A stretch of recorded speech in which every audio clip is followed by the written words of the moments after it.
ఇది రైస్ ఇడ్లీ ఉప్మా అండి. అయితే మీరు రవ్వ ఇడ్లీ ఉప్మా కూడా ఇలాగే చేసుకోవచ్చు. నేనేం చేశానంటే 4 ఇడ్లీలు తీసుకున్నాను. అయితే ఆ ఇడ్లీని మనము రైస్తోను బియ్యము ప్లస్ మినపప్పుతో కలిపి చేసింది. అది ఆ ఇడ్లీయే కాకుండా మనం జనరల్‌గా ఇడ్లీ రవ్వ ఇడ్లీ చేసుకుంటాం కదా! దాన్ని కూడా ఇలాగే చేసుకోవచ్చు ఇదే మెథడ్‌లో. చాలా టేస్టీగా ఉంటుంది. ఇది చాలా ఓల్డ్ రెసిపీయే. చాలామందికి తెలుసు. తెలిసిన వాళ్ళు ఇగ్నోర్ చేయండి. అయితే తొందరగా ఇన్‌స్టెంట్‌గా అయిపోతుంది. ఇక్కడ రైస్ ఇడ్లీలో ఏంటంటే నేను ఎక్కువ క్వాంటిటీ మినపప్పు వేశాను కాబట్టి కాంబినేషన్ చూడండి. హాఫ్ పైన 3 వంతుల మినపప్పుకి ఒక వంతు బియ్యం వేసి చేసినప్పుడు మినపప్పు టేస్ట్ డామినెంట్‌గా ఉంటుందన్నమాట. మనకి వడలాగా చక్కగా రైస్ ఇది అంత బావుంటుంది ఉప్మా. అయితే ఇందులో బియ్యపిండి కదా! బియ్యం అంటే బియ్యపిండి ఇది దీంట్లో ఉన్న మినపప్పు 2 కూడా చక్కగా ఉడికించాం కాబట్టి ఇడ్లీ రూపంలో ఆ తర్వాత స్టీమ్‌కి ఉడికింది ఏదైనా కూడా టేస్టీగా ఉంటుందండి. అయితే స్టవ్ మీద పాన్ పెట్టి 2 చెంచాలు నేను పల్లి నూనె వేసుకున్నాను. ఆ తర్వాత పావు చెంచా సన్నటి ఆవాలు వేశాను. ఒక 2-3 చిన్న పచ్చిమిర్చి అయితే 3, పెద్దవైతే 2 అండి. సిజర్ తీసుకొని సన్నగా కట్ చేసేసుకుంటే ఫాస్ట్‌గా అవుతుంది.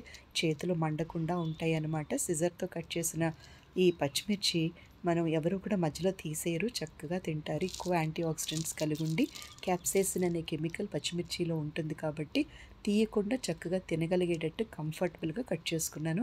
అయితే కరివేపాకు ఒక కొద్ది రెబ్బలు వేశానండి. ఇందులో మీరు గమనించారా ఇంకేమీ వేయలేదు నేను.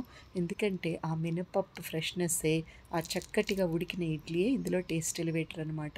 ఆ తర్వాత ఇందులో కొద్దిగా పసుపు, ఉప్పు అండి. పావు చెంచా పసుపుకి ఒక అర చెంచా ఉప్పు జల్లుకోవాలి చక్కగా చేత్తో స్ప్రింకిల్ చేస్తేనే ఉప్మా అంతటికి పడుతుందనమాట.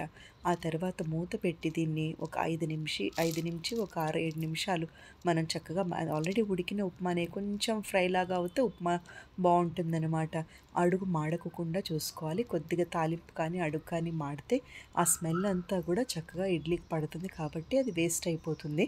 మనకి ఇండక్షన్ స్టవ్ అయితే చక్కగా 1200 నుంచి 100 వరకు టెంపరేచర్ మానిటరింగ్ ఉంటుంది కాబట్టి మనం ఒకవేళ బిజీగా ఉంటే 300లో కూడా పెట్టుకొని మూత పెట్టేసుకున్న చక్కగా కుక్ అయిపోతుంది.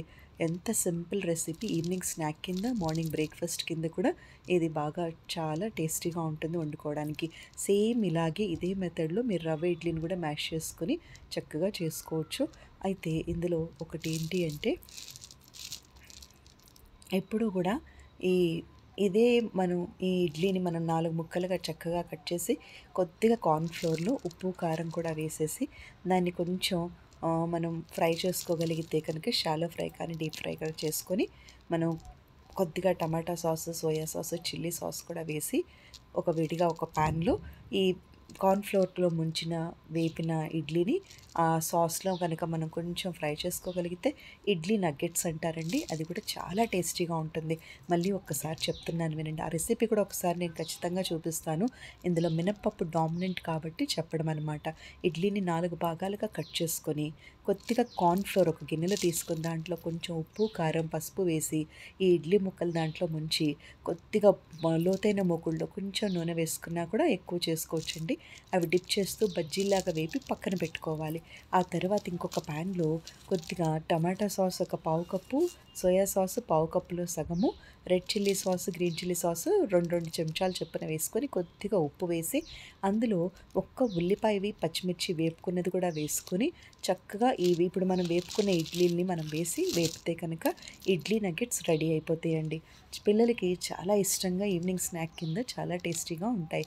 మీకు కనుక ఒకవేళ ఇష్టమైతే కనుక ఒక పావు కప్పు సన్నగా తరిగిన క్యాప్సికమ్ ముక్కలు కూడా వేసుకోవచ్చు. వాటిని ఇడ్లీ నగ్గెట్స్ అంటామనమాట. అయితే నేను ఈ ఇడ్లీ నగ్గెట్స్‌ని నేను ఇంకొక నెక్స్ట్ రెసిపీలో చూపిస్తాను. తర్వాత ఆహ్, please subscribe my channel. Please follow Instagram also. Thank you for your all great support. 1,72,000 views వచ్చాయండి 2½ మంత్స్‌లో.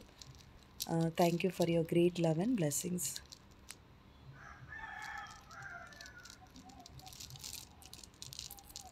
ఈ ఇడ్లీ సేమ్ మెథడ్ మళ్ళీ ఇంకొకటి ఏంటంటే అండి, ఒకవేళ మనకి తొందరగా అయిపోవాలనుంటే అదే 4 ఇడ్లీని కూడా మనం ఒక మైక్రో ఓవెన్ సేఫ్ బౌల్‌లో ఒక 2 చెంచాలు పల్లి నూనె వేసుకొని, ఇలాగే కొద్దిగా ఆవాలు, సన్నగా తరిగిన పచ్చిమిర్చి, కరివేపాకు కూడా వేసి ఇలా ఒక పొడి పొడిగా చేసుకున్న ఇడ్లీ ముక్కలు వేసి మైక్రో ఓవెన్ సేఫ్ బౌల్‌లో కూడా హై టెంపరేచర్‌లో ఒక 2 to 4 మినిట్స్ పడుతుందండి.